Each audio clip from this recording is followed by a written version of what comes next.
Hello guys and welcome to another video. My name is Mark, I'm an entrepreneur and property investor. And me and Tom, we've just been filming a video which became a bit too tongue-in-cheek. And I wanted to do a more serious version of the mistakes that people make when they're trying to become wealthy and the traps that it's so easy to fall into. Especially when you're young and impressionable and you don't necessarily understand what's going on. And hey, even if you're a bit older, sometimes marketeers are very good at what they do. They get inside your head, they plant the idea that you need, for example, a new car, and if it's going to be a new car, it's got to be a new Mercedes in order to look sexy or whatever, right? Like to have that aspirational life. Marketeers are fantastic at their job. So today, what I wanted to do was go through 5-6 pitfalls that I think you can avoid easily. If you just remember these things, it's highly likely that you'll give yourself the best possible opportunity to become wealthy. Now, if you like this sort of video, give it a big like. It helps me out with the algorithm. And as you know, I'm producing so much more content nowadays. I'm back on it.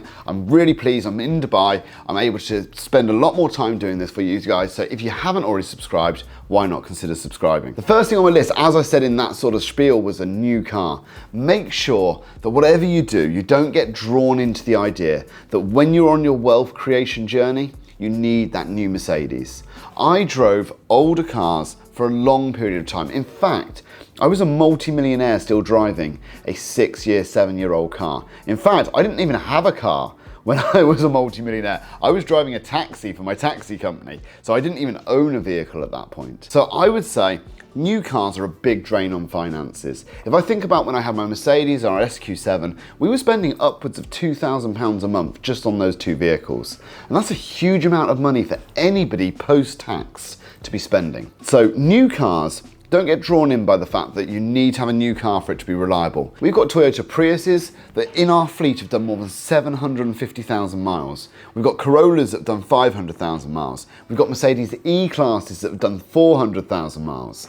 You know, these are 7, 8, 9-year-old cars and they're still going. So don't be drawn in that only by having a new car will you have a reliable car. It's just not the case. You can have a well-maintained vehicle that's second-hand, and if you look after it well, it will look after you. And if you cannot spend £500 a month on a new car, that's a huge amount for you to be investing. 6 grand a year, 70 grand every 10 years, that's a property every 3 or 4 years just in itself as far as I can see. The second thing we had on our list of what to do if you're gonna be poor was to do less. And I guess we can flip that on its side and go, look, the people that are doing 50, 60, 70 hours a week, these people are always going to get ahead.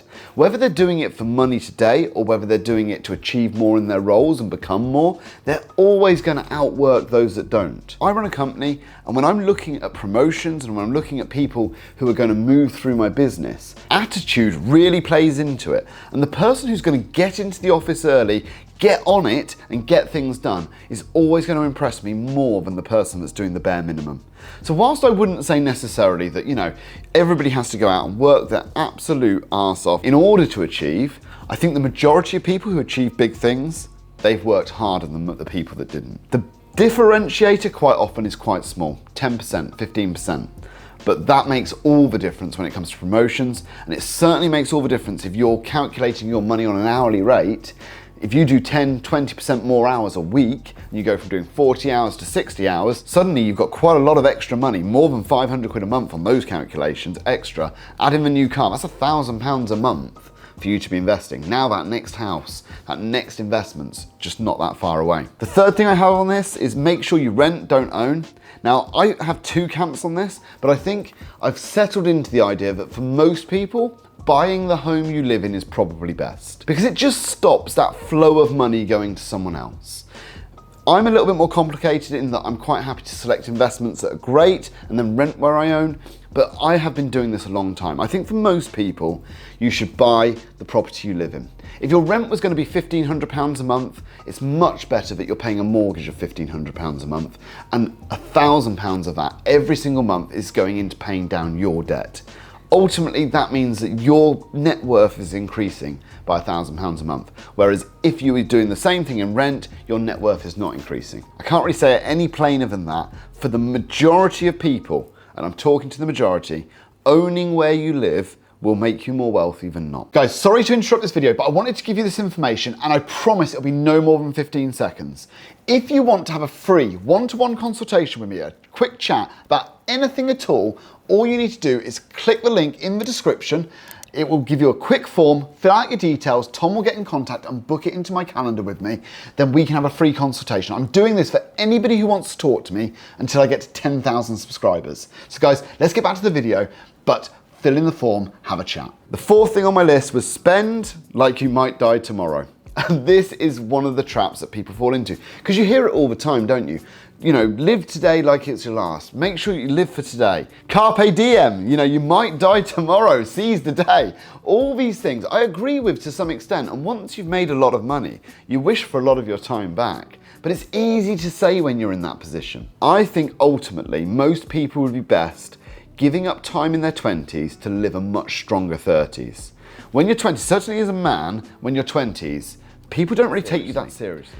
You've not really matured, you've not really achieved much, you've not really got much about you. But once you get into your 30s, if you can go into your 30s strong, I think the choice of partner, the choice of where you're going to be, how you're going to live your life is much easier for you. So if I could go back in time, although I enjoyed my 20s, I would say that I wasted my 20s. I had a lot of fun, but they were a waste. I would have been better off working really hard in my 20s and enjoying my 30s more.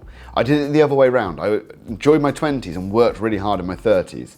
And if I could go back in time, I think it's the other way around. Because that way, when people are starting to take you more seriously, you've got so much more about you. So I would say, spend like you die tomorrow. It's not really a great saying because the chances are you're not going to. But always bear in mind, time is something you can't get back. So for me, right now, I would sacrifice a little bit of wealth in order to have a bit more time and a bit more enjoyment. But if you're on the beginning of your journey, if you're in your 20s, you've got lots of time. Get on it, get at it, make sure you guarantee the result, because you're going to live an amazing 30s. If you come out of your 20s a multi-millionaire, you know, even if you're single, you haven't got kids, all those things, it's not a problem. You're going to find a great partner. You're going to have lots of choices. If you come out of your 20s in that sort of position, there is no question you're going to live an amazing life. So number 5 on my list is find a partner with similar aspirations. And I guess this is really key. Now, a minute ago, I just said that if you, as a man, for example, spent your 20s achieving as much as you possibly could and came out of that period of your life into your 30s, a millionaire with lots of world experience, with investments and all the choices that that would afford you, I think you'd be in a really strong position to find a partner that would have similar aspirations to you. And whether or not they knew they had similar aspirations to you would be kind of irrelevant, because you'd be so sure of yourself, you would be able to captain that ship. And it's just so important that I see people who want to go in a certain direction, but their partner's pulling in a different direction. And if you've got a partner that maybe wants to spend everything, or wants to go on holidays, or doesn't want you to work too hard, or any of those sort of negative things that are going to stop you from achieving your dreams, then I think you're going to really, really struggle.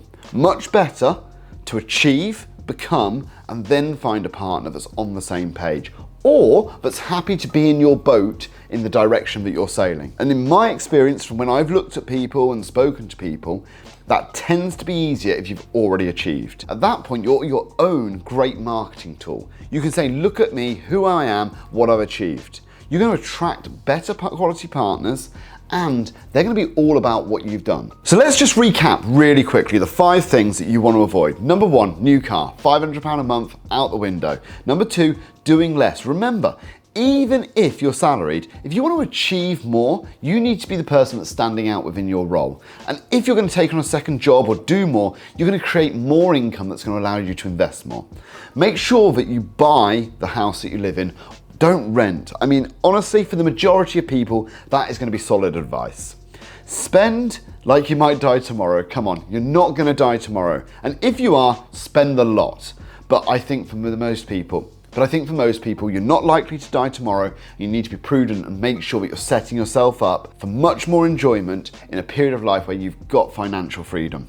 5, find a partner with similar aspirations, and ultimately that is much easier if you've already achieved. So guys, that's my little list. I hope you found it interesting. Let me know in the comments down below if you think I've missed anything out. Otherwise, I'll see you on the next video. Cheers guys.